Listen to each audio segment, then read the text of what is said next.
I was only crying. My uncle looked at my fiancée and said, "She's not even worth the cost of this wedding. Take her. I don't want to see her face again." I used to say, "I don't like being a girl." And people would ask, why? Now they know. Because being a girl means shame. I begged them. I said, "I'll do whatever you want, just don't give me to that old man. Please, uncle. Don't give me to him." I was on my knees, crying, begging, "I'm sorry, uncle. I made a mistake. I won't do it again. Just don't let him take me." But he shouted, and from that moment, I swore to never forgive any of them, for what they were doing to me. They dragged me away. To a village far from ours. I was crying every step of the way. And when night fell, after all the guests had left, the old man came closer. I said, "Please let me go. Please. You have a daughter my age. I don't want this. I don't want you." He didn't listen. He reached for me. And in that moment of terror, I hit him on the head with an iron water jug. Then I did something I shouldn't have. I stabbed him in the chest with a fruit knife. I swear to God, I didn't mean to. It wasn't planned. It was fear, pure fear. I don't even remember if he was still breathing. All I could see were my hands, covered in blood. My clothes soaked in it. I sat there for an hour. Frozen. My tears had dried. My whole body was shaking. I was waiting to be punished. Because what I had done was a great sin. But then, I woke up from that nightmare. I lifted his body and dragged it far away. Then I ran. Everyone was still asleep.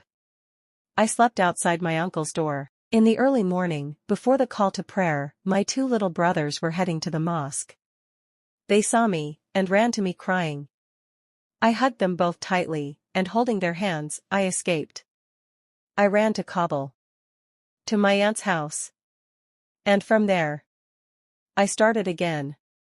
I asked about my mother times, because it had been 4 years since my uncle hadn't allowed me to see her or even hear any news about her. She said she had passed away. My mouth went dry. I shattered into pieces. No place to go, no shelter, no support, no hope. I didn't know what to do. I told everything to my aunt. She said, "Your uncle is not a good man.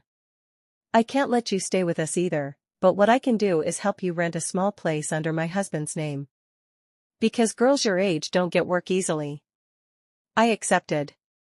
My aunt's husband found a tiny ruined place for me to rent. We paid 500 AFS a month. It had no water, no electricity, no clothes, no dishes, nothing. Only a carpet that my aunt gave me, 2 pillows, and a blanket. Nothing else. 1 pot, 1 gas burner, and a little food. My aunt's husband helped me find a job as a housemaid. It paid 6,000 AFS per month, from 6 in the morning to 7 in the evening. The family was kind.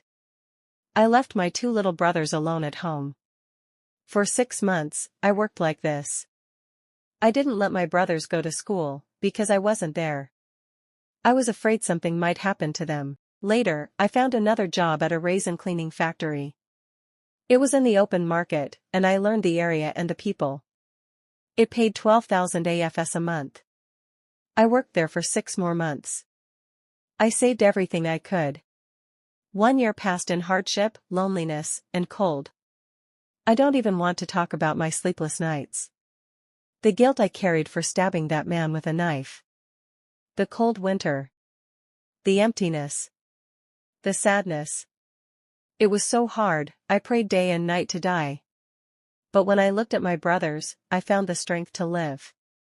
They used to say, "If we didn't have you, what would we do?" Their love kept me going. I was ready to give my life for them. 1 year passed. I had saved enough. With the help of my aunt's husband, I found a better small house to rent. I enrolled my brothers in school. I myself started going to school in the mornings. Then from 1 p.m. to midnight, I worked. My aunt's husband-in-law used to drop me home, because I lived alone.